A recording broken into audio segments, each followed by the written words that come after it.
Assalomu alaykum hammaga. Fizika o'z kanali bilan yana fizikadan ma'lumlashtirilgan darslarimizni davom ettiramiz. Bizni quyidagi ijtimoiy tarmoqlar orqali kuzatib borishingiz mumkin.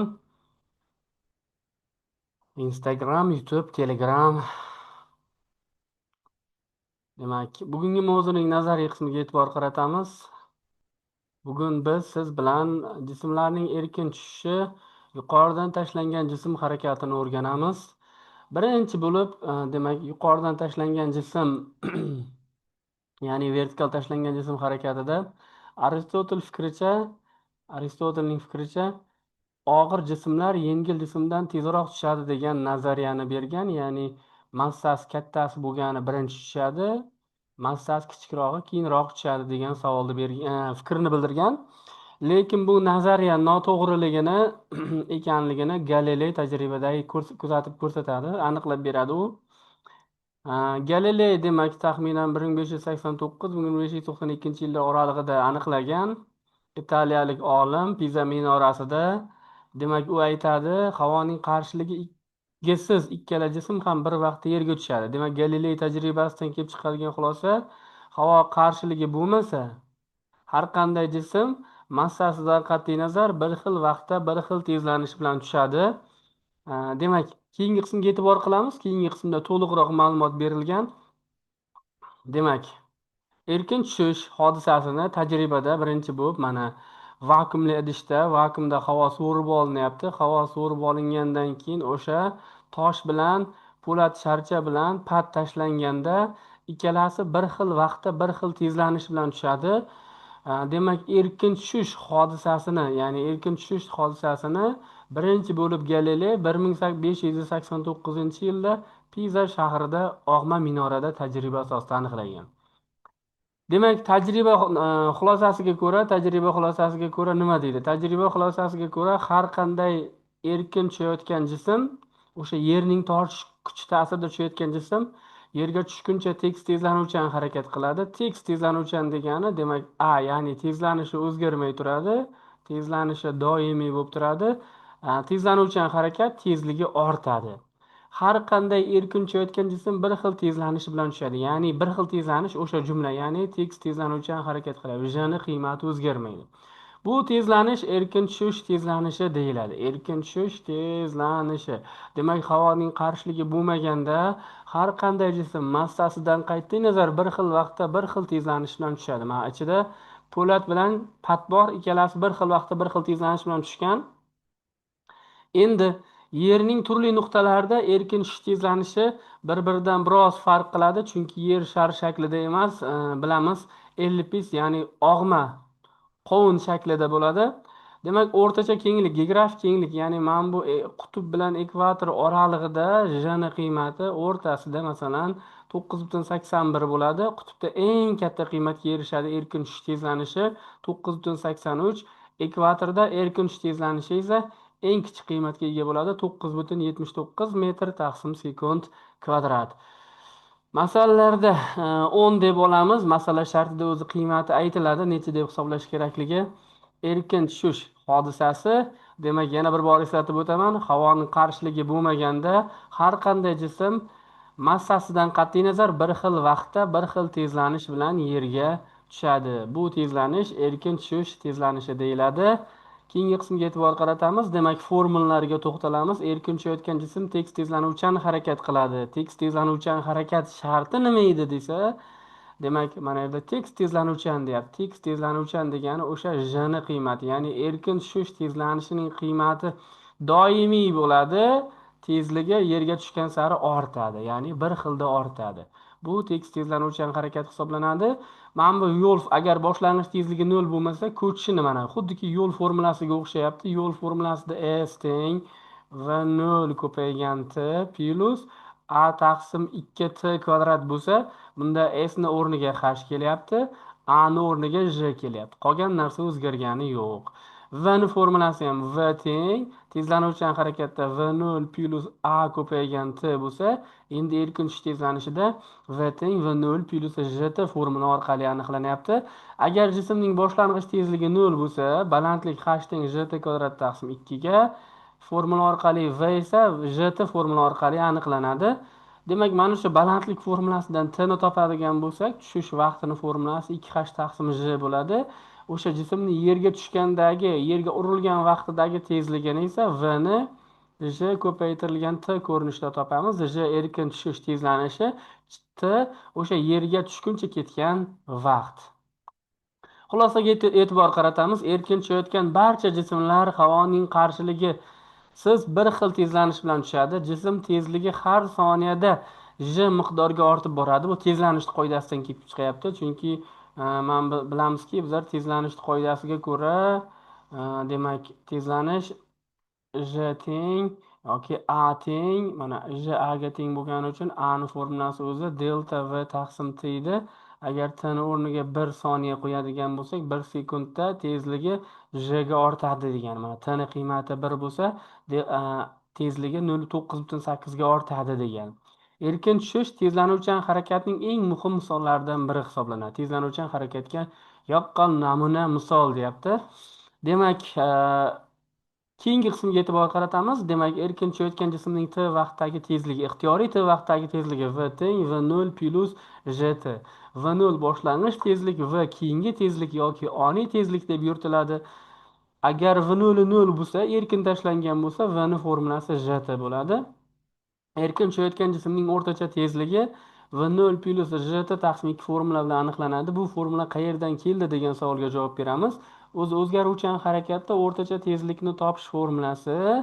Demak, biz bilamizki, dastlabki tezlikka keyingi tezlikni qo'shib 2 ga bo'lishimiz kerak. Demak, v teng v0 plus v ni formulasi v0 plus jt edi. Taqsim 2 bo'ladi. v0 ga v0 qo'shsa 2 ta v0 bo'ladi, plus jt bo'ladi. Mahrajda taqsim 2 bo'ladi. Xadma-xad bo'lsak, v0 plus jt taqsim 2 degan formulaga ega bo'lamiz. O'rtacha tezlik formulasini keltirib chiqardik. Agar v0 0 bo'ladigan bo'lsa, formulaning ko'rinishi jt taqsim 2 ko'rinishda bo'ladi. Bu o'rtacha tezlik, o'zgaruvchan harakatda o'rtacha tezlik.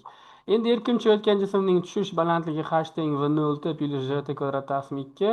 v0 0 bo'lsa, h jt kvadrat taqsim 2 ga teng bo'ladi. Men orqaga qaytarib olaman. Mana qachon mana bu v0 0 bo'lsa, demak, mana bu qism 0 bo'ladidagi jt kvadrat taqsim 2 bo'lib qoladi. Agar boshlang'ich tezligi 0 bo'lsa, ya'ni v0 ni qiymati 0 bo'lsa, men bu yerga 0 ni qo'yganimda ko'paytma 0 bu, faqat jt kvadrat taqsim 2 qoladi. Bu tushish balandligi edi. Keyingi qismga e'tibor qaratamiz. Demak, endi n sekunddagi ko'chish. Undan oldingi darsda ham gaplashgandik. Erkin tushayotgan jism bo'lsa, mana yerga tushguncha jism yana bir bor tushuntiraman. 4 sekundda yerga tushadigan bo'lsa, mana bu h balandlik desak, umumiy 4 sekundda tushgan bo'lsa, 4 sekundda tushgan bo'lsa, bizdan so'raydi 4 chiziqcha sekund. 4-chi sekundda yurgan yo'lini yoki ko'chishini toping deydi. Biz nima qilamiz? Buni bir marta 4 sekundda tushgan yo'lini agar boshlang'ich tezligi 0 bo'lsa yozamiz. h1 deymiz. Va 0 0 bo'lsa, j taqsim 2 ko'paygan t 1 ning kvadrati deymiz. Keyin agar yana v0 0 bo'ladigan bo'lsa, h2 teng bo'ladi, j taqsim 2 ko'paygan t2 ning kvadrati bo'ladi. Demak, 4 sekundda tushgan bo'lsa, keyingi holatda 3 sekund tushsin. Mana shu oraliqda 3 sekund. Mana bu oraliqdagi vaqt 1 sekund bo'ladi, ya'ni 4-sekundda yurgan yo'li bo'ladi. Uni topish uchun bizlar ayirishimiz kerak.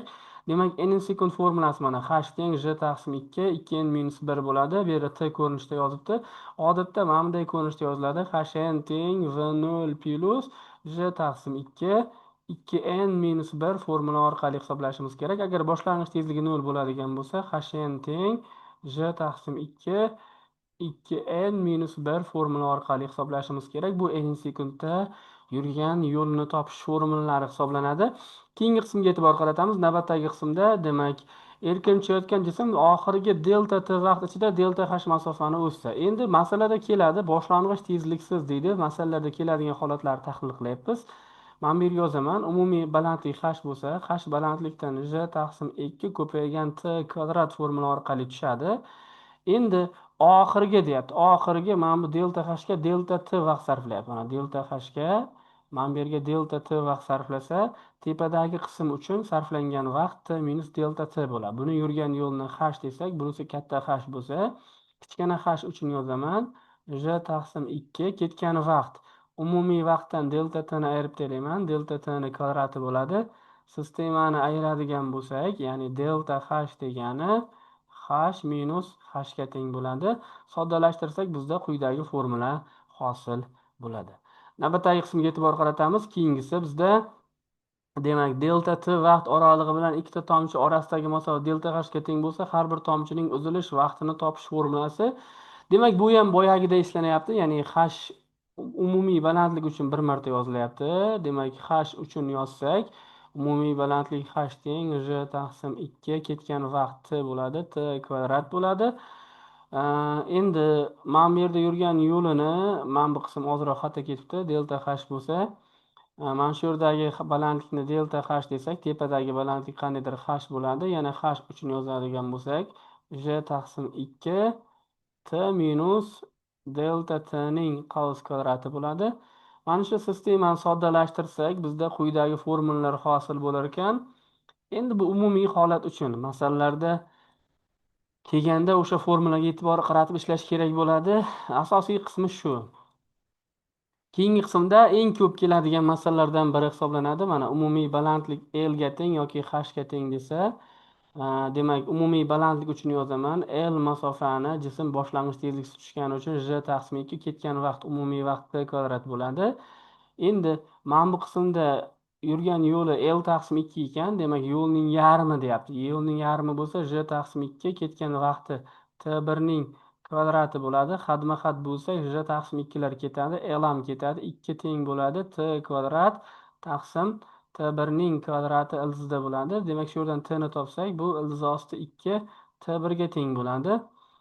Endi nimaga mana bu qism uchun yozishimiz mumkinmi degan savol tug'iladi. Shu qismdagi balandlik L taqsim 2 ko'paygan j taqsim 2 qaniydir t2 vaqti yerga tushgan deyishimiz mumkinmi desa, bu noto'g'ri bo'ladi. Chunki o'sha jism pastga tushgan sari tezligi ortib boradi. Natijada mana bu yerda qaniydir v tezlikka erishadi. O'sha tezlik keyingi harakat uchun boshlang'ich tezlik bo'lib qoladi. O'sha tezlikni qanday topamiz desa, v teng bo'ladi j ko'paygan t1 ga. O'zi t1 noma'lum bo'lsa, v ham yana noma'lum bo'lib qoladi. Keyingi qism uchun unda yozishimizga to'g'ri keladi. Mana L taqsim 2 teng v ko'paytirilgan t2 plus j ko'paygan t2 ning kvadrati deb yozishga to'g'ri kelib qoladi. Demak, umumiy balandlik uchun. Demak, bizda bu qism hozir kerak emas. Demak, odatda o'sha eslab qolish uchun yozdim. Bir marta umumiy balandlik uchun yozamiz. L uchun mana j taqsim 2 t kvadrat, ikkalasi uchun ham boshlang'ich tezlik 0 bo'ladi. Keyin tepadagi yo'l uchun yozamiz. Bu holatda ham uchun boshlang'ich tezlik 0 bo'ladi. Uni yurgan yo'li L taqsim 2 bo'ladi. J taqsim 2 ko'paygan t1 ning kvadrati. Endi t ni bog'lab olamiz. T degani shu t1 plus t2 degani t ni o'rniga buni qo'yib soddalashtirsak t1 kelib chiqadi. t1 ni t2 ni bir-biriga bog'liqlik formulasi. Demak, asosiy qonuniyat shu. Misolni boshlang'ich tezligi 0 bo'lgan holat uchun yozish kerak. Bir marta umumiy balandlik uchun yozish kerak. Mana L teng umumiy balandlik uchun j taqsim 2 ko'paygan t kvadrat, yana bir marta yozyapman. Keyin bu boshlang'ich tezlik umumiy balandlik uchun 0, keyin birinchi mana bu L taqsim 2 uchun boshlang'ich tezligi 0. Keyingi holatda L taqsim 2 ketgan vaqti j taqsim 2 ko'paygan t1 ning kvadrati bo'ladi. Ikkalasini xadma-xad bo'lib hisoblaydigan bo'lsak, bizda quyidagi formulalar hosil bo'ladi. Keyingi qismga e'tibor qaratamiz. Demak, bizda bugunga bori shu ekan. Erkin tushish, ya'ni yuqoridan tashlangan jism harakati qanaqa harakat bo'ladi desa, bu tekis tezlanuvchan harakat bo'ladi. Yana bir bor eslatib o'taman, mavzularni mukammal o'rganish uchun daftarga to'liqonli konspekt qilib, formulalarni yozib borib, qolaversa bizni test platformamizdan foydalangan holatda o'sha nazariyaga taalluqli misollarni ishlaydigan bo'lsangiz, albatta siz fizikani o'rgana olasiz, o'zingiz uchun kerakli bo'lgan natijani qayd etasiz. Omad siz va bizni tark etmasin. Hammaga rahmat. Bizni kuzatib borishda davom eting.